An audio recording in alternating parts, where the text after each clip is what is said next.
President Trump was in Panama City Beach, Florida yesterday for his first campaign rally in the state since the 2018 midterm election. So I want to bring in Karen Travers at the White House to discuss the highlights. Karen, he announced this big $448 million in hurricane recovery funds for the Panhandle. Can you tell us about that? Yeah, this is much needed relief for that part of Florida, which had substantial devastation after the Category 5 hurricane Michael last fall. And the president said this is money that will get to people who need it. There are still a lot of significant rebuilding and recovery efforts underway.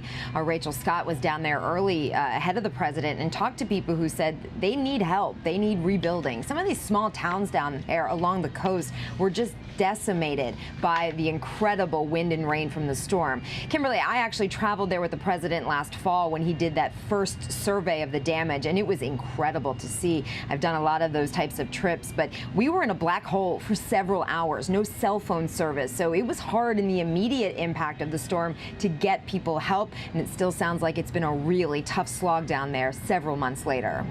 Yeah, so at this rally, it doesn't seem like he was talking much about the things that are making headlines, but we did hear from Nancy Pelosi.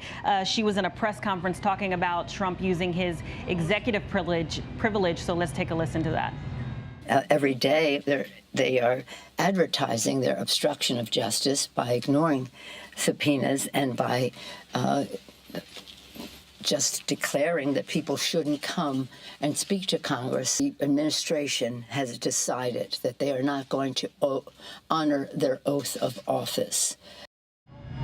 Yeah, so Karen, it seems like this will be going back and forth for a while now. Yeah, certainly the inevitable legal battle will continue here. And you had a lot of big headlines from the president yesterday. You had the House Judiciary Committee voting to hold the Attorney General in contempt of Congress. You had the White House asserting executive privilege on the entire Mueller report. And that New York Times story about the president's finances and tax returns from a decade in the mid-'80s to the mid-'90s. Yesterday, we were gathered on the White House South Lawn shouting questions at the president. He didn't engage and suspected that he was going to weigh in on some of those topics at the rally last night. Instead, he stuck to script. No collusion, complete exoneration. That's the lines he had on the Mueller report. He wasn't addressing some of the daily headlines. I think we're going to see the president start to ramp up those campaign rallies and focus a lot of his remarks and attention on that very large Democratic field of contenders. All right, Karen Travers at the White House, thank you so much. Guys, Sandra Bland, that name, Sandra Bland, was